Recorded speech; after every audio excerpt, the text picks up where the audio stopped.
Hello friends, welcome to my channel. তো বন্ধুরা, আজকের ভিডিওতে আমরা আলোচনা করব যে West Bengal joint entrance examination board কাউন্সিলিংয়ের কোন কোন পদ্ধতি তারা করে থাকে।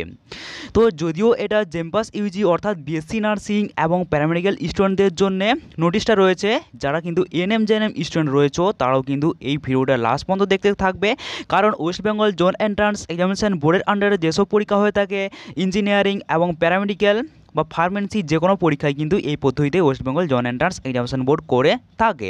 সেরকমভাবে কিন্তু এনএম জেএনএমের কিন্তু র্যাঙ্ক কার্ড দেওয়া হয়েছে, কিন্তু তাদের কাউন্সিলিং ডেট দেওয়া হয়নি। তবে এই পদ্ধতিতেই কিন্তু করে করে থাকবে কাউন্সিলিং প্রসেস, ঠিক আছে। কারণ West Bengal joint entrance examination board প্রত্যেক এক্সামিনেশনের জন্য কিন্তু এই পদ্ধতি তারা করে থাকে। তাই যারা এনএম জেএনএম স্টুডেন্ট রয়েছে তারা কিন্তু অবশ্যই দেখবে। আর যারা জেমপাস ইউজি অর্থাৎ প্যারামেডিক্যাল এবং বিএসসি নার্সিংয়ের ক্যান্ডিডেটরা রয়েছে অর্থাৎ জেমপাস ইউজির পরীক্ষার্থীরা রয়েছে, তারা কিন্তু অলরেডি তোমরা জানোই যে কবে থেকে তোমাদের হচ্ছে কিনা কাউন্সিলিং প্রক্রিয়া শুরু হবে। আমি কিন্তু যখনই নোটিশটা পাবলিশ হলো তখনই কিন্তু কমিউনিটি গাইডলাইনে নোটিশটা দিয়ে দিয়েছিলাম, অলরেডি তোমরা কিন্তু জেনে গিয়েছো। অর্থাৎ তোমরা কিন্তু দেখতে থাকো ভিডিওটা, কোন কোন প্রসেস করলে তোমাদের কিন্তু কাউন্সিলিং রিজেক্ট হওয়ার সম্ভাবনা বেশি থাকে, এগুলো কিন্তু খুবই ইম্পর্ট্যান্ট এবং এটা কিন্তু ভিডিওটা তোমরা মনোযোগ সহকারে দেখতে থাকো।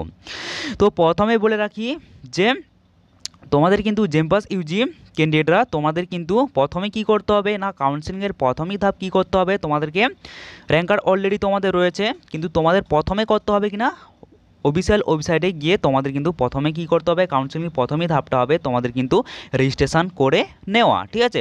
এখানে বলে দেওয়া আছে, দেখো যে প্রথমে তোমাকে কী করতে হবে না, রেজিস্ট্রেশন করতে হবে, পেমেন্ট করতে হবে of registration fee, choice filling.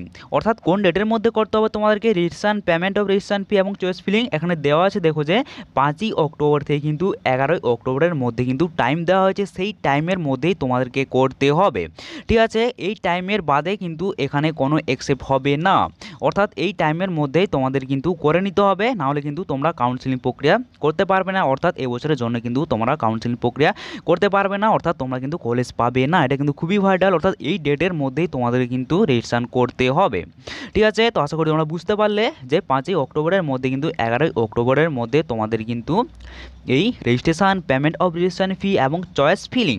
Choice filling মানে কীরকম, কারণ তোমরা হচ্ছে গভর্নমেন্ট কলেজ কোন কোনগুলো পাবে এবং প্রাইভেট কলেজ হচ্ছে কীভাবে তোমরা সিরিয়াল অনুযায়ী রাখবে, অর্থাৎ তোমার আশেপাশে কলেজ কীরকম রয়েছে, অর্থাৎ এবং কিনা হচ্ছে গভর্নমেন্ট কলেজ কোনগুলো তোমরা প্রথম থেকে লাস্ট পর্যন্ত, প্রথম থেকে 1 নম্বর 2 নম্বর 3 নম্বর এরকমভাবে কিন্তু সাজিয়ে করার পদ্ধতিকে বলা হচ্ছে চয়েস ফিলিং। আর হচ্ছে পেমেন্ট, যেটা ওই রেজিস্ট্রেশনের জন্য যেরকম পেমেন্ট বলেছে যে 300 টাকা করে প্রত্যেকটা দিতে হবে, তোমরা অলরেডি জানো, নোটিফিকেশান হচ্ছে অনেক আগে কিন্তু পাবলিশ হয়ে গিয়েছিল, তাই তোমরা কিন্তু এই ডেটের মধ্যে তোমাদেরকে করতে হবে। তারপরে যেটা দেওয়া আছে 2 নম্বরে যে চয়েস লকিং, ঠিক আছে। চয়েস লকিংটা কি না, যে চয়েসগুলো তোমরা চুজ করলে সেই চয়েসগুলো কিন্তু কনফার্ম যে এটাই থাকবে, এটাই হচ্ছে কিন্তু ফাইনাল চয়েস, যে তোমরা ফাইনাল করছো যে এই কলেজগুলো আমার থাকবে। চয়েস, প্রথম choice, second choice, third choice, এরকমভাবে কিন্তু পরপর নাম্বারিং করে যেরকমভাবে তোমরা অপশান আসবে সেরকমভাবে একদম ফাইনাল সাবমিট করার জন্য কিন্তু এখানে চয়েস লকিং করার লাস্ট ডেট এখানে দেওয়া আছে। দেখো যে কোন কোন ডেটের মধ্যে করতে হবে না, 8ই অক্টোবর থেকে কিন্তু 11ই অক্টোবরের মধ্যে তোমাদের কিন্তু করতে হবে, ঠিক আছে। চয়েস লকিং কিন্তু এখানে তোমরা ডেটটা জেনে নিলে, এই ডেটের মধ্যে তোমাদের করতে হবে, এই ডেটের বাইরে কিন্তু আর কোনো তোমাদের চান্স দেওয়া হবে না। এরপর যেটা আসছে 3 নম্বর প্রসেস কী বলেছে, দেখো যে first round of seat allotment result. অর্থাৎ তোমরা যে কলেজগুলো সাজিয়েছিলে, অর্থাৎ যে র্যাঙ্ক ওয়াইজ এসছে তোমাদের র্যাঙ্ক, সেরকমভাবে কিন্তু তাদের West Bengal joint entrance examination board কী করছে না, ফার্স্ট রাউন্ডে তোমাদের কোন কোন সিট আসতে পারে তার রেজাল্টটা তোমরা কিন্তু জানতে পারবে কত তারিখে না, 18ই অক্টোবর, ঠিক আছে। অর্থাৎ তোমরা যে চয়েস ফিলিং করেছিলে, যে যে কলেজগুলো তোমার চুজ, অর্থাৎ গভর্নমেন্ট কলেজ যেগুলো দিয়েছিলে, তোমার মনে হয় যে এই র্যাঙ্কের মধ্যে এই কলেজগুলো আমরা পেতে পারি, এই তারই রেজাল্ট তোমরা কিন্তু জানতে পারবে। অর্থাৎ ফার্স্ট রাউন্ড কাউন্সিলিংয়ের রেজাল্ট, অর্থাৎ তোমরা কোন কোন কলেজের মধ্যে সিট পাচ্ছ সেই অ্যালটমেন্ট সিটের রেজাল্ট তোমরা কিন্তু জানতে পারবে কবে না, 18ই অক্টোবর তারিখে।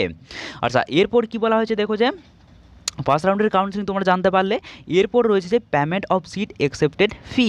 অর্থাৎ যে কলেজে তুমি সিট পেলে সেই কলেজে হচ্ছে কিনা কত টাকা লাগবে সেই পেমেন্টটা কিন্তু এখানে কত তারিখের মধ্যে দিতে হবে না 18/10/2021 থেকে কিন্তু 24/10/2021 অর্থাৎ 18ই অক্টোবর থেকে কিন্তু 24 অক্টোবরের মধ্যে সেই ফিসটা অর্থাৎ ওই যে কলেজটা তুমি অ্যালোটেড হলে অর্থাৎ যে কলেজে তুমি সিট পেলে সেই কলেজটা তোমার যদি গভর্নমেন্ট হয়ে থাকে বা তোমার যদি চয়েস হয়ে থাকে যে এই কলেজে ভর্তি ইচ্ছুক বা যেটা গভর্নমেন্ট কলেজ হতে পারে, তাহলে কিন্তু কি করবে না সেই কলেজে তোমাদের কিন্তু কত টাকা লাগবে অর্থাৎ পেমেন্ট অফ সিট, সেই সিটের হচ্ছে পেমেন্ট প্রসেস কিন্তু ওখানে বলা থাকবে। সেই পেমেন্টটা কিন্তু তোমাদেরকে ফি করতে হবে ক তারিখের মধ্যে না 18 থেকে 24 তারিখের মধ্যে। ঠিক আছে, আশা করি তোমরা বুঝতে পারলে। এরপর নেক্সট ক্রাইটেরিয়া কী করতে হবে, একটু ফার্স্ট রাউন্ড কাউন্সিলিংয়ের এই প্রক্রিয়া চলছে। তারপরে 5 নম্বরে কী বলা হয়েছে দেখো যে reporting two allotted institute for document verification and admission. ঠিক আছে, অ্যাপ্লিকেশান অর চয়েস নো। তো এখানে কি করতে হবে না পেমেন্ট করার পরে এখানে কিন্তু তুমি যে কলেজটা পেলে অর্থাৎ ওই ইনস্টিটিউশানে গিয়ে তোমাদের কিন্তু ডকুমেন্ট ভেরিফিকেশান করতে হবে, অর্থাৎ ডকুমেন্ট তোমাদের কিন্তু ভেরিফিকেশান হবে সেই ইনস্টিটিউশনে এবং কোন ডেটের মধ্যে করতে হবে 25 অর্থাৎ 25 অক্টোবর থেকে কিন্তু 29 অক্টোবরের মধ্যে কিন্তু তুমি যে কলেজটা পেলে সেই কলেজে গিয়ে কিন্তু ডকুমেন্ট ভেরিফিকেশান করতে হবে। ঠিক আছে, তো ফার্স্ট রাউন্ডে তোমরা যে কলেজটা পেলে, তবে যে কত ডেটগুলো বলা আছে এই ডেটের মধ্যে গেলে কিন্তু হবে। ঠিক আছে, কিন্তু বাইরে তোমাদের কিন্তু আলাদা ডেট দিয়ে আর কখনোই দেওয়া হবে না, অর্থাৎ তোমরা যদি এই ডেটের মধ্যে না করো তাহলে কিন্তু সেই সিটটা তোমরা পাবে না। ঠিক আছে, তো আর যদি তোমরা মনে হচ্ছে যে ফার্স্ট রাউন্ড কাউন্সিলিংয়ে গভর্নমেন্ট আসেনি বা আমি যে চয়েসটা করেছিলাম সেই চয়েসের মধ্যে কলেজ আসেনি, তাহলে কিন্তু কী করবে না সেকেন্ড রাউন্ড কাউন্সিলিংয়ের জন্য ওয়েট করবে। ঠিক আছে, আর যদি তুমি এখানে সেই কলেজে না দিয়ে থাকো তাহলে কিন্তু সেই সিটটা ক্যান্সেল হয়ে যাবে, অর্থাৎ তুমি কিন্তু সেই সিটে আর কখনোই পাবে না। এটা কিন্তু সবসময় মাথায় রাখবে। তো আশা করি তোমরা বুঝতে পারলে এটা। তারপরে 6 নম্বরে কী রয়েছে দেখো যে আর যারা আপগ্রেডেশন ইয়েস করবে তার জন্য কিন্তু পরের রাউন্ড চলতে থাকবে, সেকেন্ড রাউন্ড অ্যালটমেন্ট রেজাল্ট।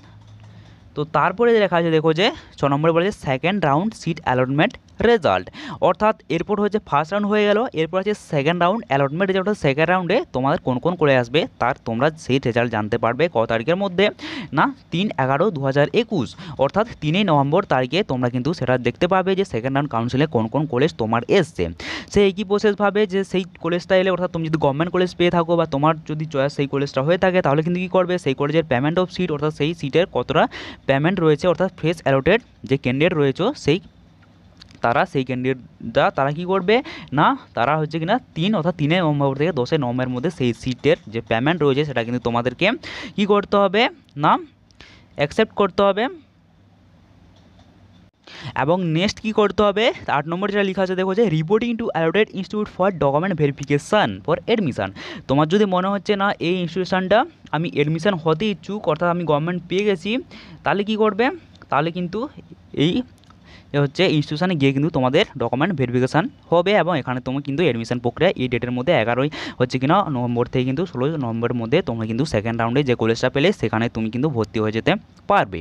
তো এই প্রসেস গেলেও তোমাদের ফার্স্ট রাউন্ড কাউন্সিলিং এবং সেকেন্ড রাউন্ড কাউন্সিলিংয়ের পদ্ধতি।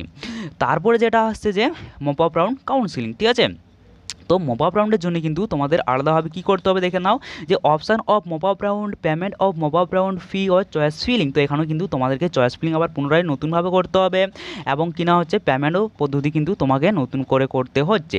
তো সেই ডেটটা জেনে নাও কত ডেটের মধ্যে না 18 হচ্ছে কিনা নভেম্বর থেকে কিন্তু 21 নভেম্বরের মধ্যে তোমরা এই মপ আপ রাউন্ডের যাবতীয় চয়েস ফিলিং এবং পেমেন্ট তোমরা করতে পারবে। তারপর হচ্ছে চয়েস লকিং। ঠিক আছে, চয়েস লকিং মানে কি না তুমি যে সিটগুলো চয়েস করলে সেই সিটগুলো কনফার্ম যে এই সিটগুলো আমি করেছি তার জন্য কোন ডেটের মধ্যে করতে হবে না 20 নভেম্বর থেকে কিন্তু 21 নভেম্বরের মধ্যে এই প্রক্রিয়াটা তোমাকে সম্পন্ন করতে হবে। তারপরে কী করবে না মপ আপ রাউন্ডে তোমার রেজাল্ট আসবে যে মপ আপ রাউন্ডের হচ্ছে কোন কোন কলেজ তুমি পেয়েছো, তোমার যে র্যাঙ্ক রয়েছে তার রেজাল্ট কিন্তু দেওয়া হবে 24/11/2021 তারিখে। ঠিক আছে, তো সেখানে তুমি যে কলেজটা পেলে সেখানে যদি তুমি গভর্নমেন্ট বা তোমার চয়েসের কলেজ পাও তাহলে সেখানে গিয়ে তোমরা কিন্তু পেমেন্ট সিট অ্যাকসেপ্ট ফি অর্থাৎ সেখানে যে ফি থাকবে সেটা কিন্তু তোমাকে পে করতে হবে এবং কিনা যে কলেজে তোমার হচ্ছে কিনা পেয়েছো সেই কলেজে তোমাদের কিন্তু ডকুমেন্ট ভেরিফিকেশান প্রক্রিয়া সম্পন্ন করতে হবে ক তারিখের মধ্যে না 24 অক্টোবর থেকে 27 নভেম্বরের মধ্যে। ঠিক আছে, 24 নভেম্বর থেকে কিন্তু 27 নভেম্বরের মধ্যে তোমাদের কিন্তু মপ আপ রাউন্ডে যে তোমরা কলেজ পেয়েছো তার কিন্তু ডকুমেন্ট ভেরিফিকেশান ওই কলেজের মধ্যে তোমাদেরকে সম্পন্ন করতে হবে। তো আশা করি তোমরা বুঝতে পারলে বিএসসি নার্সিং এবং প্যারামেডিক্যাল স্টুডেন্টরা তোমরা কিন্তু যারা হচ্ছে কাউন্সিলিং প্রক্রিয়া যেহেতু 5 অক্টোবর থেকে শুরু হয়ে যাবে তোমরা কিন্তু অলরেডি এটা জেনে গেলে এবং কীভাবে সম্পন্ন হবে এটা কিন্তু বুঝতে পারলে, তার সাথে কিন্তু যারা এনএম জেএনএম স্টুডেন্ট রয়েছে তোমরা কিন্তু প্রাথমিক কিছুটা আইডিয়া পেয়ে গেলে, কারণ এই পদ্ধতিতেই কিন্তু তোমাদেরও কাউন্সেলিং শুরু হবে আর কি, যখন তোমাদের নোটিশ প্রক্রিয়া দেবে জেম পাস ইউজি ক্যান্ডিডেটদের মতো। তো আশা করি তোমরা বুঝতে পারলে যে কোন কোন ফার্স্ট রাউন্ডে কীভাবে করবে, সেকেন্ড রাউন্ডে কোন ডেটের মধ্যে করতে পারবে এবং মপ আপ রাউন্ডে হচ্ছে কীভাবে তোমরা কাউন্সেলিং প্রক্রিয়া সম্পন্ন করতে পারবে। তো এই ছোট্ট ভিডিওর মধ্যে আমি তোমাদেরকে হচ্ছে বোঝানোর চেষ্টা করলাম যে যারা জেম পাস ইউজি পরীক্ষার্থী রয়েছে তারা কিন্তু যেহেতু তাদের আগে শুরু হবে কাউন্সেলিং, তার জন্য তোমরা কিন্তু ফার্স্ট রাউন্ড কাউন্সেলিং কোন পদ্ধতিতে হবে এবং কোন ডেটের মধ্যে হবে এটা কিন্তু আশা করি তোমরা বুঝতে পারলে। তো এরকমই ভিডিও পাওয়ার জন্য আমাদের চ্যানেলকে সাবস্ক্রাইব করতে পারো। কাউন্সেলিংয়ের যাবতীয় ভিডিও তোমরা কিন্তু আমাদের চ্যানেলে পেয়ে যাবে এবং এনএম জেএমএনের কাউন্সেলিংয়ের পদ্ধতি কিন্তু তোমরা কীভাবে করবে তারও কিন্তু ভিডিও পরবর্তীকালে আসছে, তার জন্য কিন্তু অবশ্যই আমাদের চ্যানেলকে সাবস্ক্রাইব করে রাখতে পারো পরবর্তী আপডেটের জন্যে।